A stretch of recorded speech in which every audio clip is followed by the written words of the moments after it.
At my brother Tyler's promotion party, standing in our parents' crowded living room, surrounded by relatives and colleagues, he raised his champagne glass and announced loudly, "This is my sister Abigail. No degree, no future, just freeloads off the family." Everyone laughed. My parents beamed at him proudly. My aunt nodded knowingly. My cousin smirked. I felt every eye on me, waiting for me to crumble. Instead, I smiled, lifted my own glass, and said clearly, "Cheers. This is the last time any of you will see me." Then I walked out. The room went completely silent. The evening had started so differently. I'd arrived at my parents' house in suburban Connecticut around 6:30, carrying a homemade lemon tart I'd spent 3 hours perfecting. The recipe was complicated with a delicate crust and a custard filling that required constant attention, but I wanted to bring something special. I wore my best dress, a navy blue number I'd bought on sale specifically for tonight. I was excited, genuinely hopeful, because I thought this evening would finally be my chance to share some good news of my own.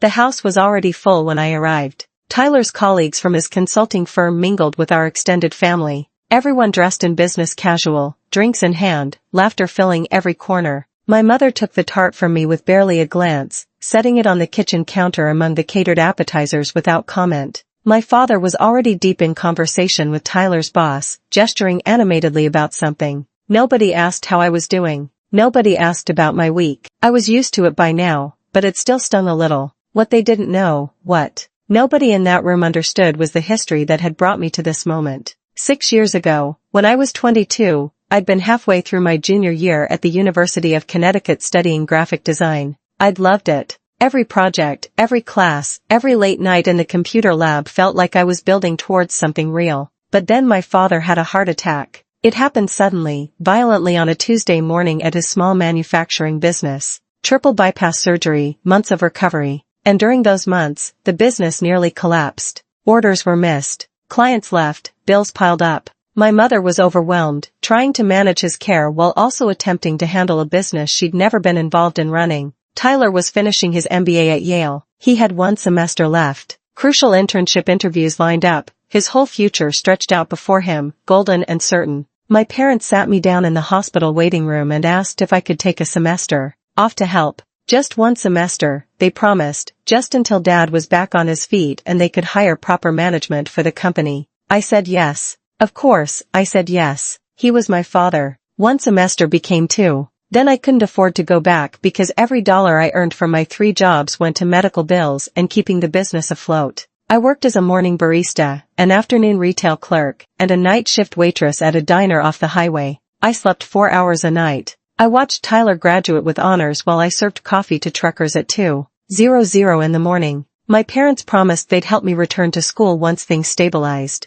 They promised they hadn't forgotten about me. But Tyler got his corporate job, moved into a fancy apartment in Stamford, started climbing the ladder at breakneck speed. The family's attention shifted entirely to his achievements, and somehow gradually my sacrifice was forgotten. It became reframed as my failure. For the past 2 years, I'd been working as a freelance graphic designer from my small apartment, building my portfolio, taking on clients wherever I could find them. I worked constantly, taught myself new software, pushed myself to get better, but my family dismissed it. My mother called it playing on the computer. My father asked when I was going to get a real job. Tyler barely acknowledged what I did at all. Tonight, before his cruel announcement, I'd been standing near the kitchen trying to stay out of the way when I overheard my mother talking to a group of Tyler's colleagues' wives. "We're so blessed," she was saying, her voice bright with pride. "Tyler has done incredibly well for himself. We have 1 successful child. At least Tyler made something of himself." One of the women glanced at me, clearly uncomfortable.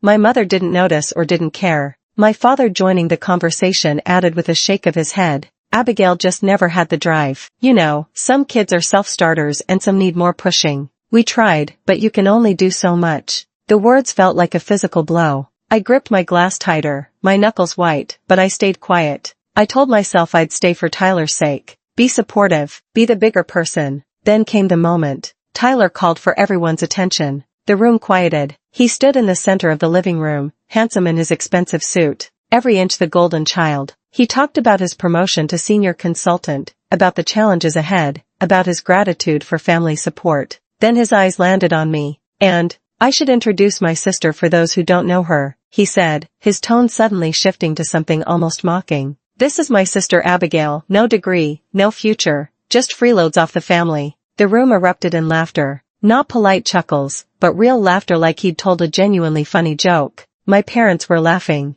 My Aunt Carol was laughing. My cousins were laughing. Tyler's boss was laughing. I felt every eye on me, watching to see how I'd react, waiting for me to shrink or cry or apologize for existing. My hands shook, my throat tightened, but something in me hardened instead of breaking. I smiled. I lifted my glass. And I spoke clearly, calmly, so everyone could hear. Cheers. This is the last time any of you will see me. Then I turned and walked toward the door. The laughter died instantly. The silence that replaced it was thick and shocked. I heard my mother gasp. I heard someone whisper, "Oh my God," I didn't look back. I walked through the front door across the driveway to my 10-year-old Honda Civic. My hands were shaking so badly I could barely get the key in the ignition. The moment I pulled out of the driveway, my phone started buzzing violently. Text from Mom. "How dare you embarrass us like that? Get back here right now." Text from Mom. "This is completely unacceptable behavior." Text from Tyler. "It was just a joke, Abby. Stop being so sensitive. You're ruining my night." Text from Dad. "Your mother is very upset. You owe us all an apology." I drove 20 minutes to my apartment, vision blurred with tears, phone buzzing continuously in the passenger seat. When I finally parked, I sat in the car and cried harder than I had in years. Not just because of what Tyler said, but because of what it revealed. They genuinely saw me as worthless. After everything I'd sacrificed for this family, they saw me as a burden and a failure. I went inside, climbed the stairs to my second-floor studio, and collapsed on my bed. I blocked all their numbers, every single one. Then I cried until I had no tears left, grieving the family I thought I had, mourning the people I wish they could be. Around midnight, emotionally exhausted, I noticed my phone ringing from an unknown number. I almost didn't answer. I was done with my family, done with their demands. But something made me pick up. "Hello. Hi. Is this Abigail Thompson?" The voice was male, professional, unfamiliar. "Yes, this is she. This is Marcus Bennett.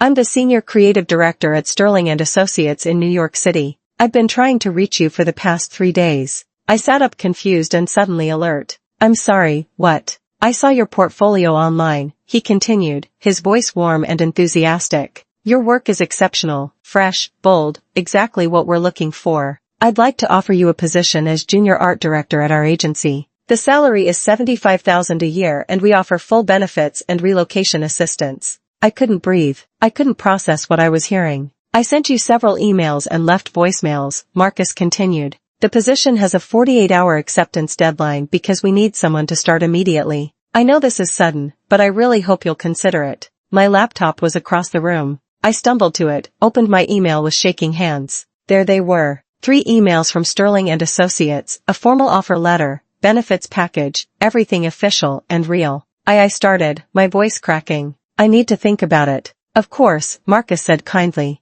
"But I do need to know by Friday at 5. I really hope you'll say yes, Abigail. I think you'd be an incredible fit here." We said goodbye. I hung up. Then I pulled up the voicemails I'd been ignoring for days because I'd been too busy preparing for Tyler's party. There were 3 from Marcus, each one more eager than the last. This was real. This was happening. A major New York City advertising agency wanted me. They'd found my portfolio from the open call I'd submitted to 6 months ago, a submission I'd spent 3 weeks perfecting while my family mocked me for wasting time. I looked around my small apartment at the life I'd built here despite everything, and I realized something profound. I had nothing keeping me in Connecticut. No friends nearby anymore because I'd been too busy working to maintain relationships. No family who valued me. Nothing but fear of the unknown. And I was done being afraid. I didn't sleep that night. I sat at my laptop reading and rereading the offer letter from Sterling & Associates, trying to convince myself it was real. $75,000 a year in Connecticut, working my freelance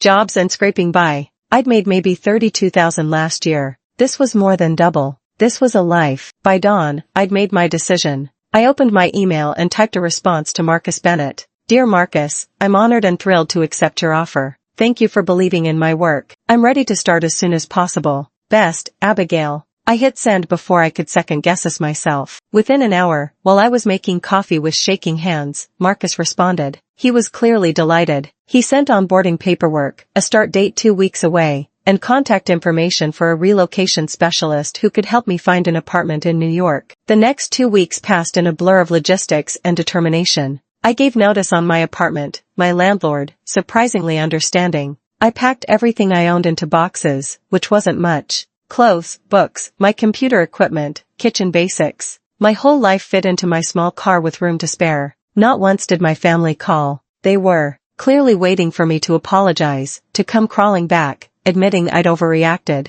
I didn't reach out either. Every day that passed in silence made me more certain I was making the right choice. Moving day arrived on a gray Saturday morning. I loaded the last box into my car, took one final look at the apartment where I'd spent 2 years building myself back up from nothing, and drove away. I didn't feel sad. I felt free. Manhattan was overwhelming in the best possible way. The relocation specialist had helped me find a tiny studio apartment in Queens, affordable on my new salary, a 40-minute subway commute to the agency's midtown office. It was smaller than my Connecticut place, but the windows faced east and morning light flooded in, and somehow that felt like a metaphor for everything. My first day at Sterling & Associates, I was terrified. The office occupied 3 floors of a glass tower near Bryant Park. Everything was sleek, modern, buzzing with creative energy. People my age and older moved through the space with purpose and coffee cups, talking about campaigns and clients and deadlines. Marcus met me in the lobby, warm and welcoming, exactly as he'd sounded on the phone. He was maybe 45 with graying hair and kind eyes, dressed in what I'd learned was the agency uniform, dark jeans and a blazer.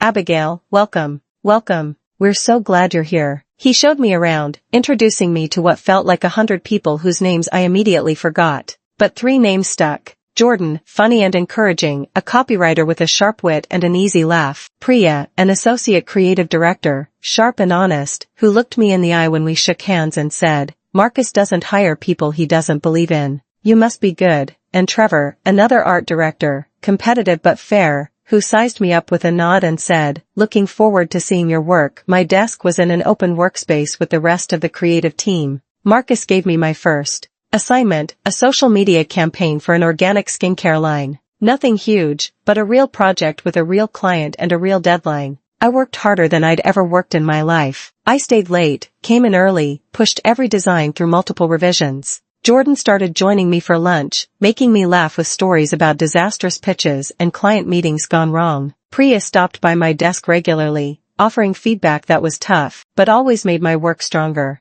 Even Trevor, initially distant, began nodding approvingly at my concepts. The first 3 months flew by in a haze of learning and growth. I was exhausted, but exhilarated. Every day I proved to myself that I belonged here, that I was good at this, that Marcus had been right to hire me. I didn't think about my family much. When I did, it was with a dull ache that I pushed away. I'd made my choice. They'd made theirs. I was moving forward. Then, 4 months into my new job, I got a LinkedIn message from someone named Angela Morrison. The message was brief. "Hi, Abigail. I work with your brother Tyler. I have something important you need to know. Can we meet for coffee?" I stared at the message for a long time. Part of me wanted to ignore it to keep Tyler and everything connected to him in the past where it belonged, but curiosity won out. We met on a Saturday afternoon at a coffee shop in Brooklyn, halfway between our apartments. Angela was around 30, dressed casually with short dark hair and in serious expression. She got straight to the point. "I'm going to be blunt," she said, stirring her latte. "Tyler has been taking credit for your work." My stomach dropped. "What?" "About 8 months ago, Tyler asked you to design some presentation materials for him, right?" As a favor, I remembered. He'd called me out of the blue, unusually friendly, saying he had an important client pitch and needed some graphics. Could I help? "It would take me just a few hours," he'd said. It was a chance to do something nice for my brother, to maybe rebuild our relationship. So, I'd done it. I designed an entire slide deck, professional and polished. He told our boss and the partners that he designed those materials himself, Angela continued. He got a commendation for creative initiative. It was part of his promotion package, part of why he got bumped up to senior consultant. I felt sick. "How do you know?" "I saw your portfolio online a few weeks ago," she said. "I was looking for a designer for a personal project and someone recommended your site. I recognized the presentation designs immediately. Same style, same elements." I checked the metadata on the files Tyler submitted. They were created months before he claimed to have made them, and the original author properties had been stripped. She pulled out her phone and showed me screenshots, emails, file properties, timestamps, everything proving that Tyler had taken my work and claimed it as his own. "Why are you telling me this?" I asked, my voice barely above a whisper. Angela's expression hardened. Because Tyler is arrogant and takes credit for other people's work regularly. I'm tired of it. And because what he did to you was theft, you deserve to know. We met twice more over the next 2 weeks. Angela provided me with copies of everything, detailed evidence. She encouraged me to use it however I wanted, whether that meant confronting Tyler, reporting him to his company, or just keeping it for my own peace of mind. I struggled with what to do. I was angry, furious even, but I also felt conflicted about exposing family, about causing problems. Angela reminded me that Tyler had caused the problems, not me. Meanwhile, my career continued to flourish. I completed my first major project at the agency, a complete rebranding campaign for a sustainable fashion startup. Marcus praised my work in front of the entire creative team during our weekly meeting. This is exactly the kind of bold, thoughtful work that defines what we do here, he said, pulling my designs up on the conference room screen. Abigail, you've exceeded every expectation. Well done. I got assigned to bigger clients. My confidence grew. I made real friends. Jordan invited me to team dinners and weekend brunches. Priya became a mentor, teaching me how to present to clients, how to defend my creative choices, how to navigate agency politics. For the first time in my adult life, I felt like I belonged somewhere. The holidays approached, Thanksgiving, then Christmas. I half expected my family to reach out, maybe softened by time and tradition. Nothing came. Complete silence. I spent Thanksgiving with Jordan and his boyfriend. A warm, loud dinner in their Brooklyn apartment filled with chosen family and laughter. It was lonely in some ways, but also freeing. I didn't have to perform or shrink myself or accept cruelty disguised as jokes. I realized I'd been waiting for an apology that would never come. My family didn't think they'd done anything wrong. To them, I was the one who'd overreacted, who'd been too sensitive, who'd abandoned them over nothing. 2 days before Christmas, my phone rang from a number I didn't recognize. I'd learned my lesson about ignoring unknown calls, so I answered. Abigail, my mother's voice. My heart clenched. Mom. Oh, thank goodness. I've been trying to reach you. You blocked our numbers. Her tone was accusatory, not apologetic. I needed space, I said carefully. Well, I'm calling because Tyler's wife Stephanie is pregnant. We're throwing a celebration in January and we need everyone to contribute financially. It's going to be a big party and we're asking all family members to pitch in $300 each. I couldn't believe what I was hearing. No, how are you? No, we miss you. No acknowledgement of what had happened, just a request for money. We know you left in a huff, my mother continued. But family is family and we need everyone to help out. This is important. Something inside me turned to ice. I'm not sending money. Excuse me. I said no.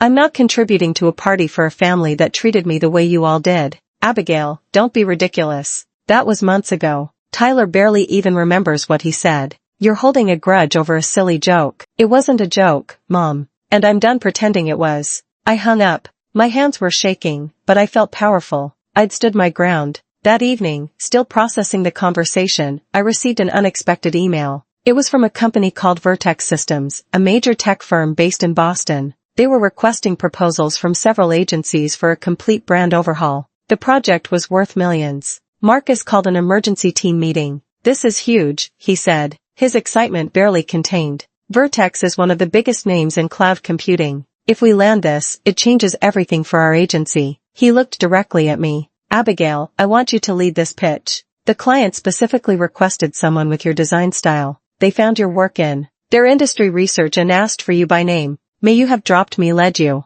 Marcus confirmed smiling. This is your moment. I believe in you. The pitch presentation was scheduled for mid-January. I looked at the date Marcus circled on the calendar and my stomach twisted. It was the same day as Tyler's baby shower, the exact same day, and the presentation was in Boston, just 90 minutes from my family's home in Connecticut. I'd be in their region, closer than I'd been in months, and they'd have no idea I was there. They'd never know about my success, my opportunity, my life. Something about that felt exactly right. I threw myself into preparing the Vertex pitch with an intensity that surprised even me. This wasn't just about landing a client. This was about proving once and for all that I was exactly who I'd always known I could be. The team worked around the clock. Jordan and I brainstormed concepts late into the night, fueled by coffee and takeout. Priya pushed me to think bigger, bolder, to take creative risks that terrified and excited me. Even Trevor, usually focused on his own projects, stayed late to offer feedback on my design mock-ups.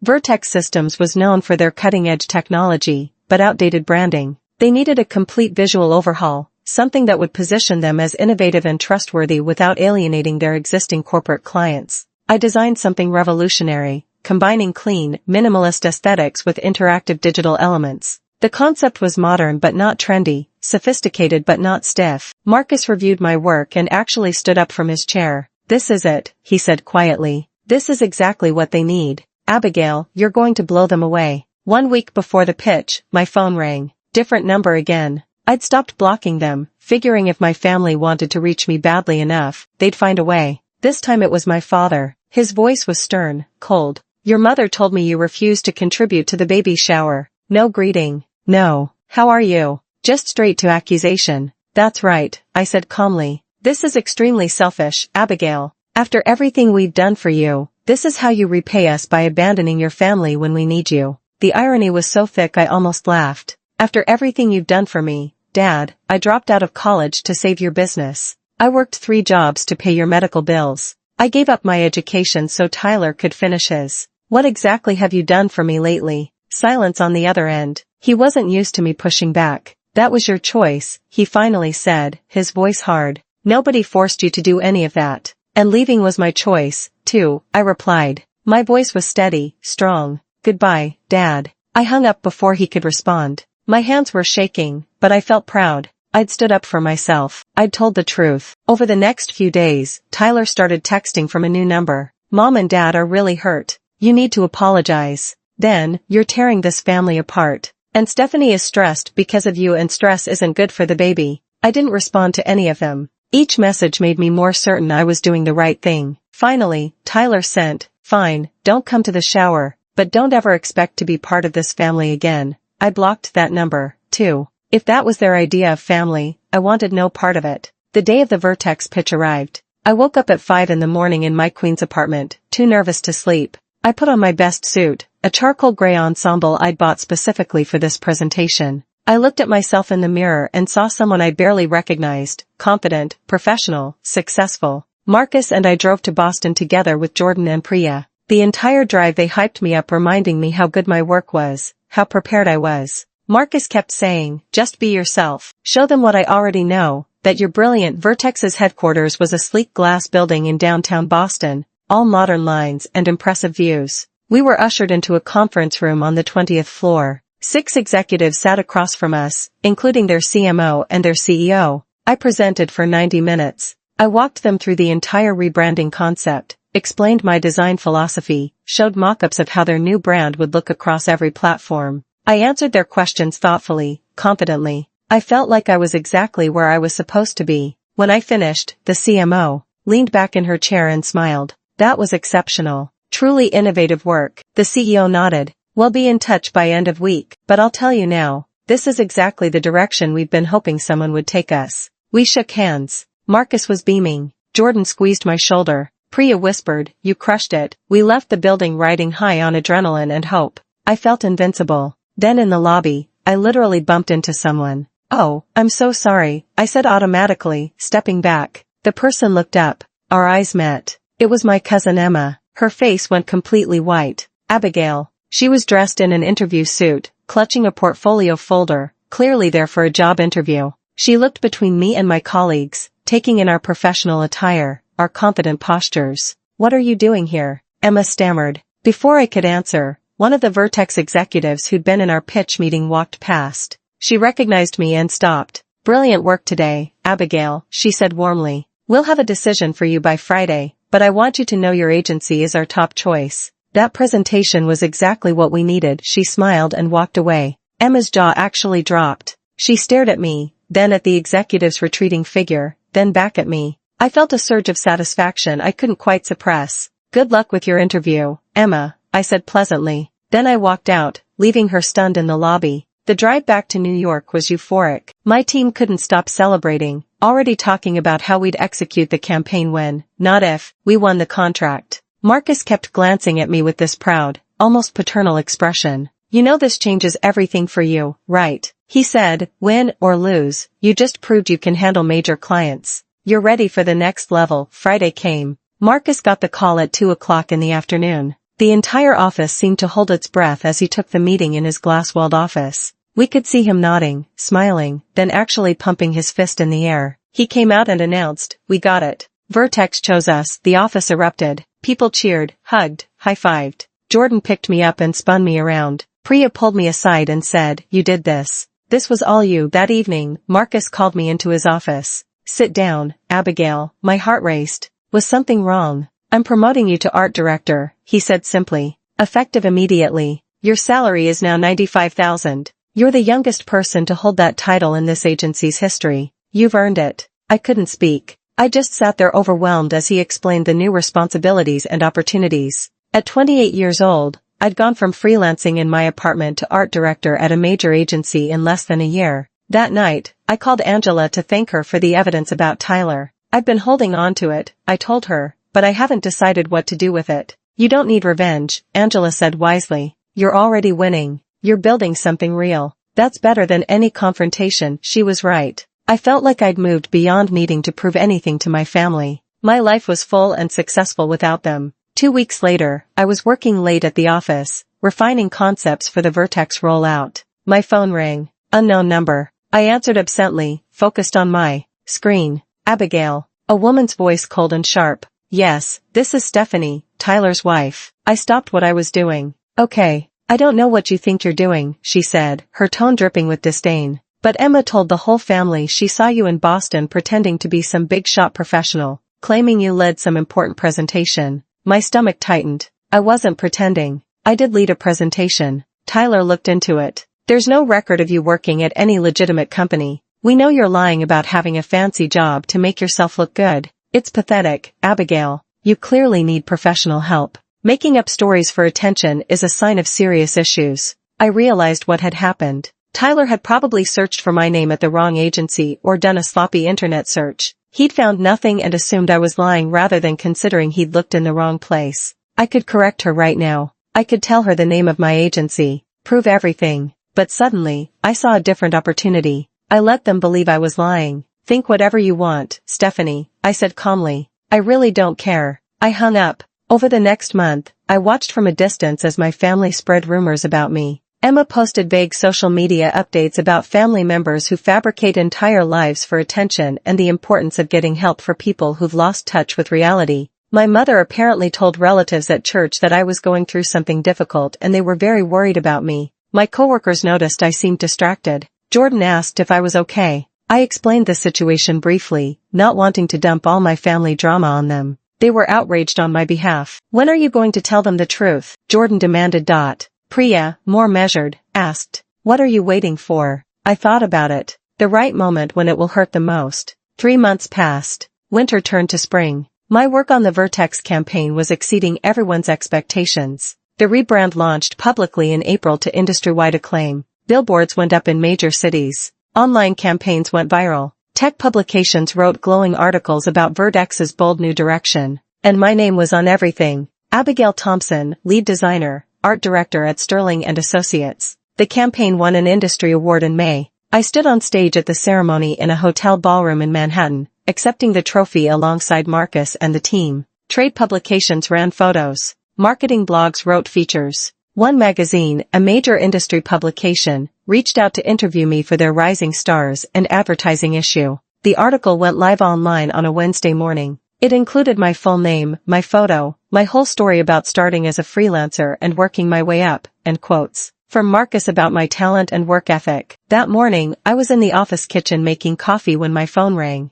My mother's number, a new one I hadn't blocked yet. I answered. "Hello, Abigail." Her voice was strange, tight. "I need you to explain something to me." "What?" "Someone at your father's business just showed him an article about you. About some advertising award and some job in New York." I said nothing. "Is this real?" she demanded. "Do you actually work at this agency? Is this whole story true?" "Yes, Mom. It's all true. It's been true for over a year." Silence, then quietly. "Why didn't you tell us?" I almost laughed. "When would I have told you? When you called to ask for money? When Tyler texted to call me selfish? When Dad said I had no drive? When would have been the right time?" "People are asking questions," she said, her voice breaking slightly. "They want to know why you're not in our lives. They're asking if we had a falling out. It's embarrassing. Please, we're having a birthday party for Tyler's son, Liam, next month. Just come." We can put all this behind us. There it was. Not an apology, not acknowledgement of what they'd done.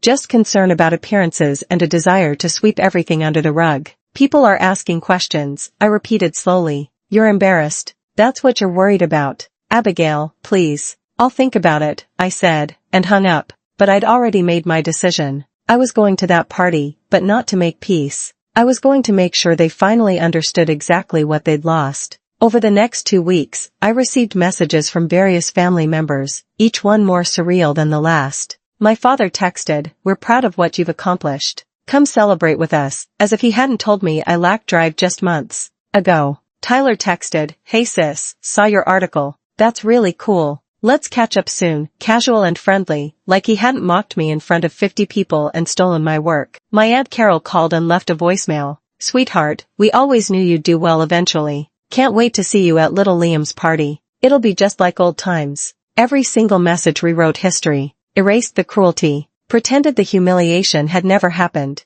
They wanted access to my success now, wanted to bask in reflected glory, wanted to tell their friends about their daughter, sister, niece who worked in advertising in New York City. I showed the messages to Priya during lunch one day. She read them with increasing fury, her normally composed expression darkening. "They want to use you," she said bluntly. "They didn't value you when they thought you were worthless. Now they want to claim you because you're successful. Don't let them." "I'm going to the party," I said. She looked surprised. "Why?" "Because they need to hear the truth. They need to understand what they did. And they need to hear it in front of everyone the same way they humiliated me." Priya studied me for a long moment, then nodded slowly. "Okay, but be careful. Make sure you're doing this for the right reasons." I thought about her warning. Was this revenge? Maybe partly, but it was also closure. It was drawing a line. It was refusing to let them rewrite our history. I RSVP'd yes to the party. My mother called immediately, her voice flooded with relief. "Oh, Abigail, thank you.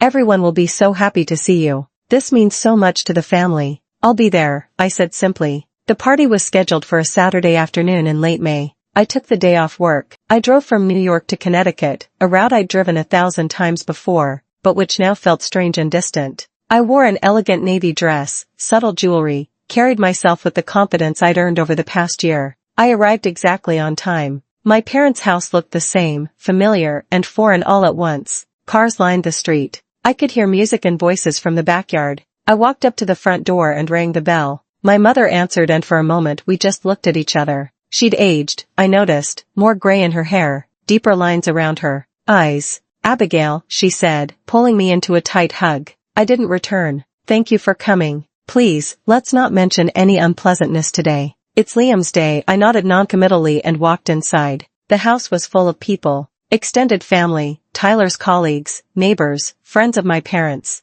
Everyone turned when I entered, recognition and curiosity on their faces. Word had clearly spread about my career. I was no longer the family disappointment. I was the family curiosity. My father approached, hand extended for a formal handshake. "Good to see you, sweetheart." Tyler came over with Stephanie, who was holding 1-year-old Liam. "Abigail, glad you could make it. This is our son." He acted like nothing had ever happened, like his cruel introduction at his promotion party was ancient history, forgotten, irrelevant. People approached me throughout the afternoon. "We heard about your big campaign. You must be so successful. Tyler was just telling us how proud the family is." Each comment made my jaw tighter. I smiled politely, gave vague answers, watched my family construct a new narrative in real time. Tyler kept steering conversations, inserting himself into stories about my career, hinting at how supportive he'd always been. Emma avoided eye contact, staying on the opposite side of the yard whenever I was near. After about an hour, Tyler stood up on the back deck and called for everyone's attention. The yard quieted. He had Liam in his arms, the picture of successful fatherhood. "I just want to thank everyone for coming to celebrate Liam's first birthday," he said, his voice carrying across the lawn. "This past year has been incredible, becoming a father, watching my family grow, having everyone we love around us." He looked directly at me. "I'm especially glad my sister could be here today. We've always been close, and family means everything to me." The lie was too blatant, too much. I felt something inside me snap. I stood up. "Actually," I said, my voice clear and steady, "I'd like to say a few words." My mother's face went pale. My father looked alarmed, but everyone else nodded encouragingly, assuming I was going to give some sweet sisterly toast. I walked to the center of the yard, standing where everyone could see me. 18 months ago, I came to a party at this house, Tyler's promotion party, and in front of everyone gathered here, Tyler introduced me like this. I paused, looking at each family member. He said, "This is my sister Abigail. No degree, no future, just freeloads off the family," and everyone laughed. My parents laughed. My aunt laughed. My cousins laughed. Tyler's colleagues laughed. The yard had gone completely silent. People looked uncomfortable, shifting in their seats. Tyler's face was turning red. I walked out that night, I continued. I said it was the last time any of you would see me, and I meant it. For 18 months, none of you called to apologize. None of you checked if I was okay. None of you acknowledged what happened. My mother started to speak. I held up my hand. Let me finish. What you don't know is that I dropped out of college to save this family. When Dad had his heart attack when the business was failing, I left school. I worked 3 jobs to pay medical bills. I gave up my education so Tyler could finish his MBA. I sacrificed my future for this family. I pulled out my phone, opened the files Angela had given me, and then Tyler asked me to design presentation materials for him. I did it as a favor. He told his boss he'd designed them himself. He got a commendation for it. It was part of why he got his promotion. The promotion we were celebrating that night. I have the proof right here. Emails, file timestamps, everything. I held up my phone, started passing it around. People looked at the evidence, then at Tyler. His face was bright red now, Stephanie staring at him in shock. I rebuilt my life without any of you, I said. I moved to New York. I got hired by a major advertising agency. I led the campaign that won an industry award. I'm an art director now, making $95,000 a year. I did all of that alone with no help from this family. I looked at each of them. My mother, my father, Tyler, Emma, everyone. I came here today to give you one last chance, to apologize, to acknowledge what happened, to show me you understood how much you hurt me. My voice was steady, but tears were streaming down my face now. But all you've done is pretend. You're not proud of me. You're embarrassed that you were wrong about me. You don't want a relationship. You want the appearance of one. The silence was absolute. My mother had tears running down her face. My father looked stricken. Tyler couldn't meet my eyes. I forgive you, I said quietly, because holding on to anger only hurts me. But I'm done. I'm done pretending we're a family. You made your choice at Tyler's party 18 months ago. I'm making mine now. I hope you all have a wonderful life. I turned and walked toward the gate. Behind me, chaos erupted. My mother was calling my name. People were talking all at once. I heard Stephanie's voice raised at Tyler, demanding explanations. My mother caught up with me at my car. Abigail, please don't go. We can fix this. I turned to face her. Mom, I love you, but I deserve better than this. I always deserved better. We're sorry, she said, crying openly now. We're so sorry. Please don't leave. I shook my head gently. I already left 18 months ago. You just didn't notice. I got in my car and drove away. This time I wasn't running away hurt. I was walking away healed. The drive back to New York felt different than any drive I'd ever taken. My hands were steady on the wheel. My heart, though heavy, felt lighter somehow.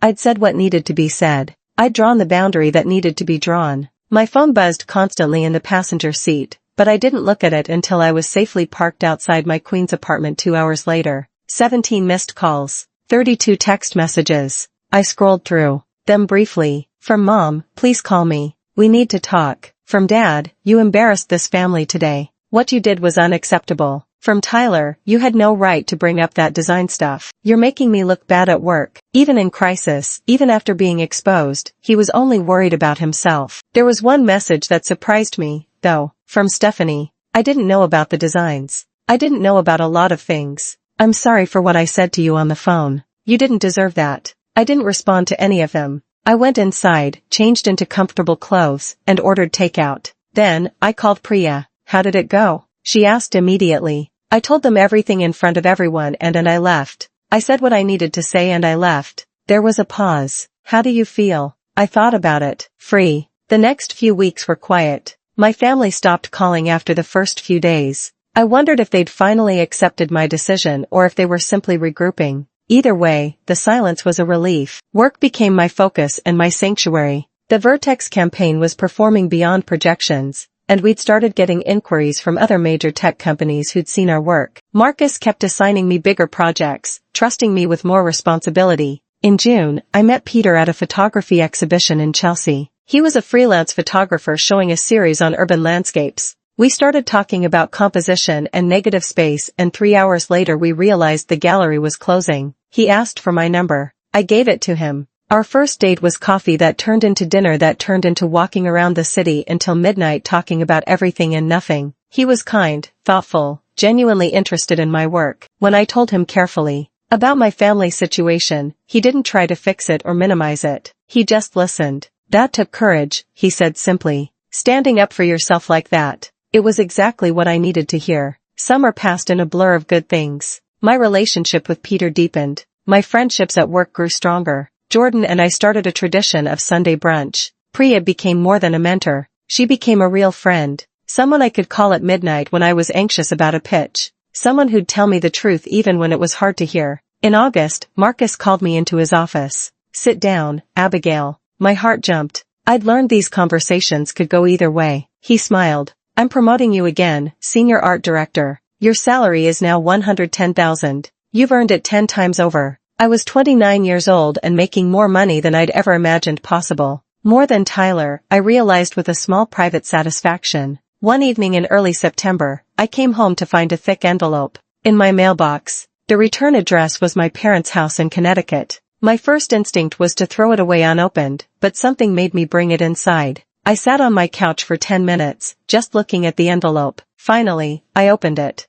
Inside was a letter 8 pages long, handwritten on my mother's stationery. Dear Abigail, it began. I don't know if you'll read this. I don't know if I have the right to ask you to, but I need to try to explain, and more importantly, I need to apologize. I kept reading. She wrote about how she'd been thinking constantly since Liam's party, about my speech, about my accusations, about everything I'd said. She wrote that she'd gone back through old photos and calendars, reconstructing those years when I'd dropped out of school, and she'd been horrified to realize how much I'd sacrificed and how little they'd acknowledged it. You were 22 years old, she wrote. You should have been studying, going to parties, figuring out your life. Instead, you were working 3 jobs to save our family, and we let you. We took your sacrifice for granted and then we punished you for the consequences of that sacrifice. She wrote about Tyler's promotion party, about hearing my words and laughing along with everyone else without thinking about what she was doing. I was so proud of Tyler that night. He'd worked hard for his promotion. But you'd worked hard, too, in ways we'd never recognized. And instead of celebrating you both, I participated in humiliating you. I laughed at my own daughter. I will regret that for the rest of my life. She wrote about the months of silence, about how they'd convinced themselves I was overreacting, being dramatic, throwing a tantrum. We told ourselves you'd come back when you calmed down. We told ourselves it wasn't that serious. We were wrong. It was serious. What Tyler said was cruel. What we did by laughing was crueler. And what we've done since, trying to pretend it never happened, was worst of all. She wrote about reading the article about my award, about realizing I'd built an entire successful career they knew nothing about. I was proud when I read it, but then I was ashamed because I realized I had no right to be proud. I hadn't supported you. I hadn't believed in you. I hadn't earned the privilege of celebrating your success. She apologized for calling to ask for money, for trying to make me come to the baby shower as if everything was fine, for spreading rumors that I was mentally unwell. We couldn't accept that you'd actually succeeded without us. It was easier to believe you were lying than to face the fact that we'd been completely wrong about you. The letter continued for 8 pages. A real apology, taking responsibility. No excuses, no deflection, just truth. I don't expect you to forgive us, she concluded. I don't expect you to have a relationship with us again. You've built a good life and you deserve to protect it from people who hurt you, even if those people are your family. But I needed you to know that I see now what we did. I understand now what we lost. And I am deeply truly sorry. I'm proud of you, Abigail. Not because of your job or your success, but because you had the courage to walk away from people who didn't treat you with the respect you deserved. That takes strength. I'm not sure I have. I hope you're happy. I hope you're surrounded by people who value you the way you deserve. And I hope someday you can think of us without pain, with love and regret. Mom, I sat on my couch and cried. Not sad tears exactly, something more complicated, grief for what could have been, relief that she finally understood, gratitude that she'd written the letter, and still beneath it all, anger that it had taken this long. I didn't respond right away. I needed time to process, but I kept the letter. A week later, another envelope arrived. This one from Tyler. Shorter, only 2 pages, but similar in tone. Abigail, I'd been doing a lot of thinking since Liam's party. Actually, since long before that, but I wasn't honest with myself. Angela came to me after you exposed the design theft. She resigned and told our partners the whole story. There was an investigation. I was formally reprimanded. I came very close to being fired. I'm on probation now. And I deserved all of it. I stole your work. I took credit for your talent. And worse, I mocked you publicly for not having the success I'd literally stolen from you. I was jealous. I've always been jealous of you, actually. You're naturally creative in ways I've never been. You make things beautiful. I just make spreadsheets. When you dropped out to help, Dad, part of me was relieved because it meant I'd always be the successful one by default. That's a terrible thing to admit, but it's true. I built my career partly on your sacrifice and partly on your stolen work. And then I had the audacity to call you a freeloader. I'm ashamed. I'm sorry. I know that's not enough. And I know you don't owe me forgiveness, but I needed you to know that I understand what I did now. I'm trying to be better for Liam. If nothing else, I want him to grow up seeing his father take responsibility, treat people with respect, value the people who matter. I failed at all of that with you. I'm sorry, Tyler. I read his letter twice. It felt genuine, but I still wasn't ready to respond. I showed both letters to Peter one evening over dinner at my apartment. He read them carefully, then looked at me. What do you want to do? I don't know, I admitted. Part of me wants to believe they've changed. Part of me thinks it's too late. Maybe it's both, Peter said gently. Maybe they have changed. And maybe it is too late for things to go back to how they were. But that doesn't mean there's no path forward at all. Just a different one. I thought about his words for days. Finally, I wrote back to my mother. Not a long letter, just one page. Mom, thank you for your letter. Thank you for finally being honest about what happened. I appreciate that more than you know. I'm not ready for a relationship yet. I might not be ready for a long time, maybe years. But I appreciate your apology and I'm open to the possibility of rebuilding something new eventually. It can't be what it was before. It has to be different. Built on honesty and respect. I need time. I need space. But I'm not closing the door completely. I hope you understand, Abigail. I sent it. Then I tried to move forward with my life. Fall came. Then winter. My mother sent occasional emails. Never pushy. Just small updates about her life. Dad had started therapy. Tyler was working on himself. Liam was walking now. She missed me but respected my boundaries. I didn't respond to most of them, but I read everyone. Tyler's letter I left unanswered. I wasn't ready for that yet. Work continued to flourish. In November, I was sitting in my office reviewing concepts for a new campaign when Marcus knocked on my door. Got a minute? Always. He sat down looking almost nervous. The partners want to see you. Conference room now. My stomach dropped. Is something wrong? Just go, he said, but he was smiling. I walked to the conference room on shaky legs. The three partners who owned the agency were sitting at the table. They stood when I entered. Abigail, the senior partner, a woman named Catherine, said warmly, "Please sit down." Saturday. "We've been watching your work very closely," she continued. "Your campaigns have brought in 5 major clients in the past year. You've mentored junior designers brilliantly. You've represented this agency at industry events with professionalism and insight. Simply put, you've become invaluable to us." She slid a folder across the table. "We'd like to offer you the position of creative director. It comes with a salary of $145,000, profit sharing, and a seat in our creative leadership meetings. You'd be the youngest creative director in our AY's 30-year history." I couldn't breathe. Creative director at 29 years old. "We need an answer by end of week," Catherine said. "But I hope you'll say yes." I found my voice. "Yes, I absolutely. Say yes." They smiled, stood, shook my hand. "Welcome to leadership, Abigail." That night, I celebrated with my chosen family, Peter, Jordan, Priya, Trevor, and Marcus. We went to a restaurant in the West Village, drank too much wine, laughed until we cried. These people who'd seen me at my worst, and helped me become my best, who'd believed in me when my own family couldn't. This was my family now, and that was okay. 1 year after walking out of Liam's birthday party, I was a completely different person living a completely different life. Not different in the ways that showed on the surface, though there were plenty of those. Different in the ways that mattered. I'd learned to value myself. I'd learned that love without respect isn't really love at all. I'd learned that walking away from toxicity isn't giving up. It's choosing yourself. My apartment in Queens had transformed into an actual home. Peter had moved in 6 months earlier, and suddenly the space that had always felt temporary became permanent. His photographs hung on the walls next to my design work, our books mixed on the shelves, We had routines, inside jokes, a life together that felt solid and real. Work was extraordinary. As creative director, I led a team of 12 designers and art directors, overseeing campaigns for some of the biggest brands in the country. The Vertex rebrand had opened doors I'd never imagined possible. Tech companies, fashion brands, non-profits, everyone wanted Sterling and Associates, and specifically they wanted me.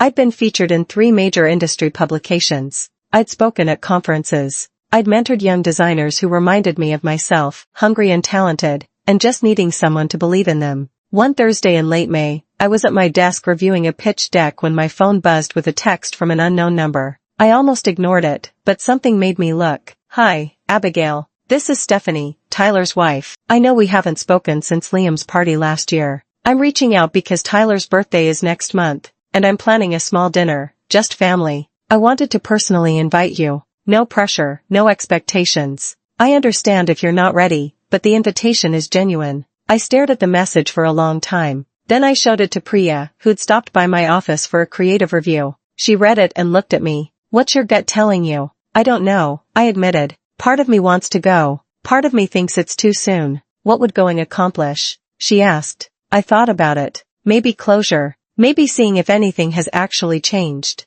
And if nothing has changed, then I leave again. But at least I'll know for sure. I texted Stephanie back. Thank you for the invitation. I'll think about it and let you know. Over the next week, I thought about little else. I talked to Peter, who supported whatever I decided. I talked to Jordan, who was skeptical but understanding. I even called my therapist, a woman named Dr. Sarah Chen I'd started seeing 6 months earlier. What are you afraid of? Dr. Chen asked during our session. That they haven't really changed, that it'll be the same dynamic just with better words, that I'll get hurt again. And what are you hoping for? Honestly, I'm hoping they've actually done the work, that they've reflected and grown, that maybe we can build something new, even if it's not what we had before. Those seem like reasonable hopes. Can you protect yourself if they're not met? Yes, I said. And I meant it. I can leave. I know how to leave now. I texted Stephanie. I'll come to the dinner. Thank you for inviting me. The dinner was scheduled for a Saturday evening in mid-June at Tyler and Stephanie's house in Stamford. I drove from the city with Peter, who I'd asked to come with me for support. He held my hand the whole drive. If you want to leave at any point, he said, we leave. No questions asked. Tyler and Stephanie's house was beautiful, a restored colonial in a nice neighborhood. Kids' toys dotted the front yard. Wind chimes hung from the porch. Stephanie answered the door. She looked nervous. Abigail, thank you for coming. And you must be Peter. She led us inside. The house was warm, lived in, filled with photos of Liam at various stages of his short life. I felt a pang, realizing I'd missed all of those moments. My parents were already there sitting in the living room. They stood when I entered. My mother's eyes filled with tears immediately. Abigail, she said, her voice breaking. Mom, Dad, I hugged them both briefly, stiffly. Tyler came out from the kitchen wearing an apron, looking uncertain. Hey, Abby, glad you came. We sat down to dinner around a table in their dining room. It was awkward at first. Everyone too careful with their words. Nobody quite sure what to say. Liam, now 2 years old, provided welcome distraction, chattering and throwing food and making everyone laugh. Halfway through the meal, my father cleared his throat. Abigail, I want to say something. Everyone went quiet. I've been in therapy for 8 months, he said, his voice rough. Working through a lot of things. And one thing I've come to understand is how badly I failed you. After my heart attack, I asked you to sacrifice your future to save mine. And then I never acknowledged that sacrifice. I let you give up your education, and then I judged you for not having a degree. That's unforgivable. I'm deeply sorry. My mother spoke next. I wrote you a letter last year. I meant every word, but I need to say it out loud, too. I failed you as a mother. I prioritized appearances and comfort over your well-being. When Tyler humiliated you at his party, I should have stood up for you immediately. Instead, I laughed. I will carry that shame for the rest of my life. I'm sorry, sweetheart. I'm so sorry. Tyler put down his fork. I've been working with a therapist, too. And I've had to face some hard truths about myself. I was jealous of you, Abby. Always. You're talented in ways I'm not, creative and brave and genuine. I built my success partly on your work. And then I mocked you for not having success. Angela's resignation forced an investigation at my firm. I was nearly fired. I'm still on probation and I deserved all of it. I stole from you. I betrayed you. I'm ashamed of who I was. I'm trying to be better, but I know that doesn't undo the damage. I'm sorry. Stephanie spoke last. I didn't know you before last year. I only knew what Tyler told me, which was a biased version designed to make him look good. When you exposed the truth at Liam's party, I was furious with Tyler. We almost separated. We've been in Koo's counseling for a year. He's doing the work now. Really doing it. But I wanted you to know that I see you. I see what they did to you. And I'm sorry I was part of continuing that harm by calling you and accusing you of lying. You didn't deserve that. I sat there taking it all in. These apologies were different from the letter. They were public, witnessed, harder to take back, and they felt genuine, but words were easy. I needed to know if anything had fundamentally changed. I appreciate all of that, I said carefully. I do, but I need to be honest. I'm not sure I can trust you yet. Trust is earned, and you destroyed mine. These apologies are a start, but they're just words. I need to see consistent change over time before I can consider having a real relationship with any of you again. My father nodded slowly. That's fair. That's more than fair. I need boundaries, I continued. I need to know that if I say no to something, it'll be respected. I need to know that my career and my choices won't be dismissed or mocked. I need to know that I won't be asked to sacrifice myself for this family again. Understood, my mother said quietly. And I need you all to understand something else, I said, looking at each of them. I built a good life without you. I have people who love and support me. I have a career I'm proud of. I have a partner who treats me with respect. I don't need this family anymore. I'm choosing to give you a chance because I want to, not because I need to. That's an important distinction. Tyler's eyes were red. We understand and we're grateful you're even willing to try. The conversation moved to lighter topics after that. They asked about my work and I told them about recent campaigns. They asked about Peter and he charmed them with stories about his photography projects. My mother asked if I was happy and I said yes genuinely. We left around 9. My parents hugged me goodbye longer this time.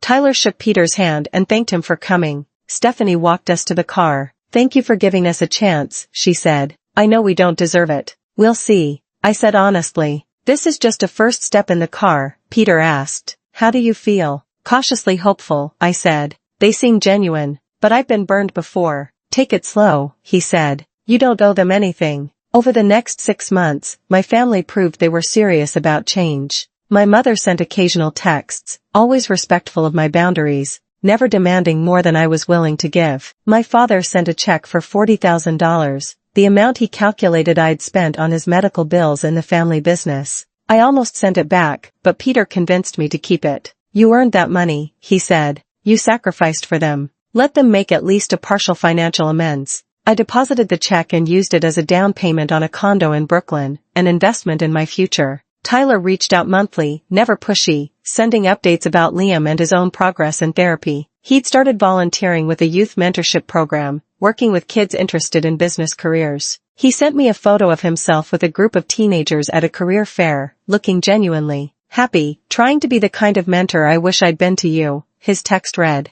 Slowly, carefully, I began to let them back in. Not all the way. Not to the center of my life where they could hurt me again, but to the periphery where we could build something new. Christmas that year, I agreed to spend one day in Connecticut with the family. Just one day with Peter as my buffer. It was strange but not terrible. We exchanged gifts. Liam, now 2.5, was fascinated by the art supplies I'd brought him. My mother cried when I gave her a framed photo of me accepting my creative director promotion, a visual reminder of the success I'd built without them. I'm putting this in the living room, she said. I want everyone who visits to see it. I want them to know how proud I am of you. I didn't correct her use of proud. I was learning to accept the complicated reality that people could be genuinely proud of you now, even if they'd failed you terribly in the past. In March, nearly 2 years after walking out of Liam's birthday party, I received an unexpected invitation. The American Advertising Federation was hosting their annual awards ceremony in Chicago. My Vertex campaign had been nominated for Campaign of the Year. Marcus called me into his office to tell me, "We're sending you to represent the agency. All expenses paid, and Abigail, you're going to win." "I know you are. You can't know that," I said, but I was smiling. "I know talent when I see it. You're going to win." The ceremony was on a Saturday night in April. Sterling and Associates sent a whole team. Marcus, Priya, Jordan, Trevor, and me. Peter came as my date. We flew to Chicago, stayed in a nice hotel, spent the day before the ceremony exploring the city. The awards ceremony was held in a massive ballroom, hundreds of industry professionals in formal attire. When they announced the nominees for Campaign of the Year, my heart was pounding so hard I thought everyone could hear it. And the winner is Verdex Systems brand overhaul Sterling and Associates lead designer Abigail Thompson. The room erupted in applause. I stood, legs shaking, and walked to the stage. The trophy was heavy in my hands, real and solid. I looked out at the audience and saw my team cheering, Peter filming on his phone, strangers applauding my work. At the microphone, I said, "Thank you. This campaign represents everything I believe about design. That good work comes from authenticity, from taking risks, from surrounding yourself with people who believe in you. Thank you to Marcus Bennett for taking a chance on me. Thank you to my team at Sterling for pushing me to be better. And thank you to everyone who supported me on this journey. This means everything." I walked off stage and was immediately surrounded by congratulations, people wanting to shake my hand, photographers taking pictures. It was overwhelming and wonderful. Later that night, back at the hotel, I posted a photo of myself with the trophy on social media. I rarely used Instagram, but this felt worth sharing. Within an hour, messages started pouring in. Industry colleagues, college acquaintances I hadn't spoken to in years, former clients, and then a text from my mother. "I saw your post. Sweetheart, I'm so incredibly proud of you. You did this all on your own. You earned this. Congratulations." For the first time, her pride didn't feel like an attempt to rewrite history or claim credit. It felt like genuine happiness for my success. I texted back, "Thank you, Mom. That means a lot." It was a small moment, but it mattered. We were building something new. Slowly, carefully, but genuinely. 6 months after winning Campaign of the Year, I was sitting in my office at Sterling and Associates on a Thursday afternoon when Catherine, the senior partner, knocked on my door. "Do you have a minute?" Of course. She sat down, her expression serious but not unkind. "Abigail, I'm going to be direct because I think you appreciate directness. We want to make you a junior partner. We're offering you an equity stake in the agency, a seat at the executive table, and a salary of $190,000. You've earned this 10 times over. What do you say?" I couldn't speak. At 30 years old, I was being offered a partnership at a major advertising agency. 6 years after my family had called me worthless. 3 years after I'd walked out of Tyler's promotion party with nothing but my dignity, I was succeeding beyond anything I'd imagined possible. Yes, I finally managed. Absolutely, yes, Catherine smiled. Good.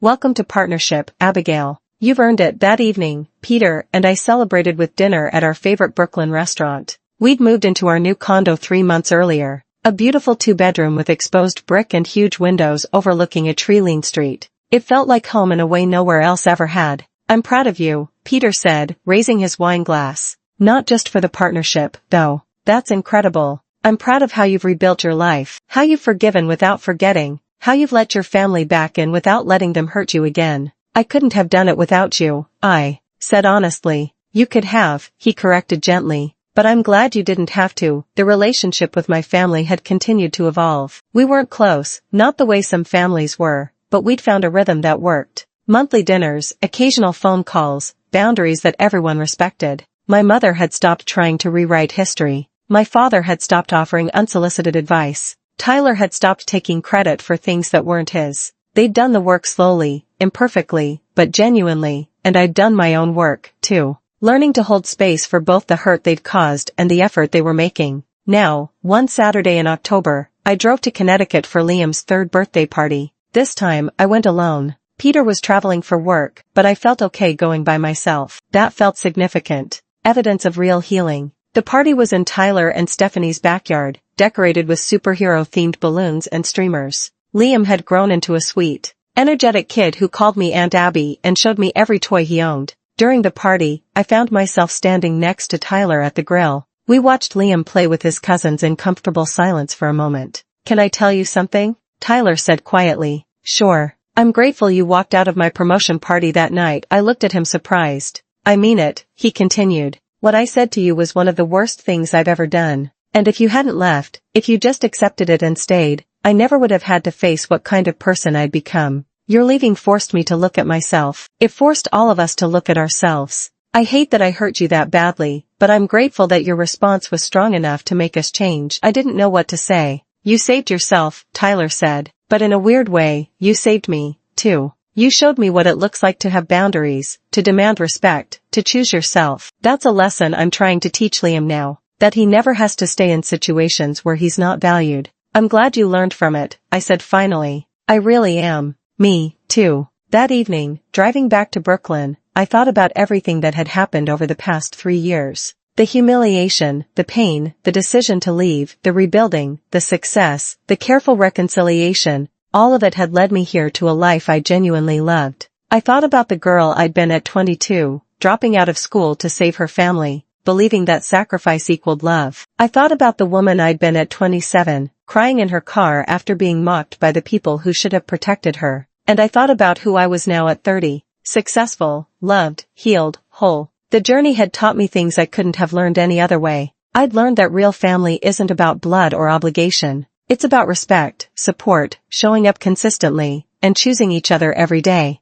My chosen family, Peter and Jordan and Priya and Marcus and Dr. Chen, had taught me what healthy relationships looked like. I'd learned that my worth was never determined by my family's opinion of me. For years, I'd believed the narrative they'd created, that I was less than, that I'd failed, that I was a disappointment. Walking away had been the first step toward understanding that their perception wasn't reality. My value existed independent of their recognition. I'd learned that the hardest part of healing wasn't confronting the people who'd hurt me. It was forgiving myself for accepting their treatment for so long, for believing I deserved their cruelty, for staying silent when I should have spoken up. Self-forgiveness was harder than forgiving them had been. I'd learned that walking away from toxic situations wasn't giving up on family. It was choosing myself, valuing my own well-being, refusing to accept crumbs when I deserved a feast. And sometimes that choice was the bravest and most necessary thing you could do. I'd learned that success wasn't about proving people wrong. It was about building something so genuine and fulfilling that their opinions stopped mattering.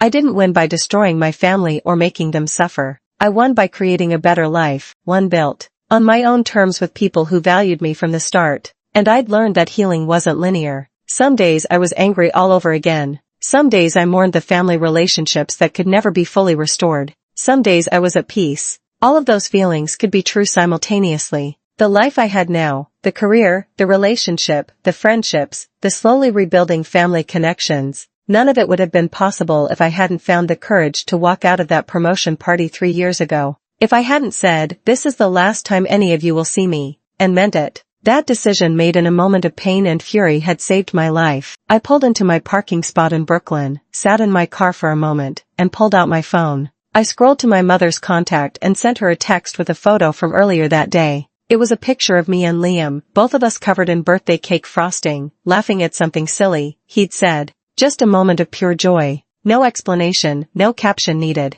Just proof that I could be happy in their presence now, that healing was possible, that we'd found a way forward, even if it looked nothing like the past. She responded immediately with a heart emoji, and "This is beautiful. Thank you for being there today. I love you. Love you, too, Mom." I typed back and I meant it. The love was complicated now, bounded by caution and self-protection, but it was real. I went inside where Peter had gotten home early and was making dinner. He looked up when I walked in, smiled, and said, "How was it?" "It was good," I said, and realized I meant that, too. It was really good. That night, lying in bed next to Peter in our home that we'd built together, I felt something I hadn't felt in years. Peace. Not the absence of pain, but the presence of genuine contentment. I'd built a life I was proud of. I'd built it from nothing with no help from the people who should have supported me from the start, and that made it all the more valuable. If you're reading this, if you're listening to this story and you see yourself in my experience, I want you to know something. You deserve better. If your family treats you with disrespect, dismisses your worth, mocks your struggles, you deserve better. It's not your responsibility to fix people who don't want to be fixed.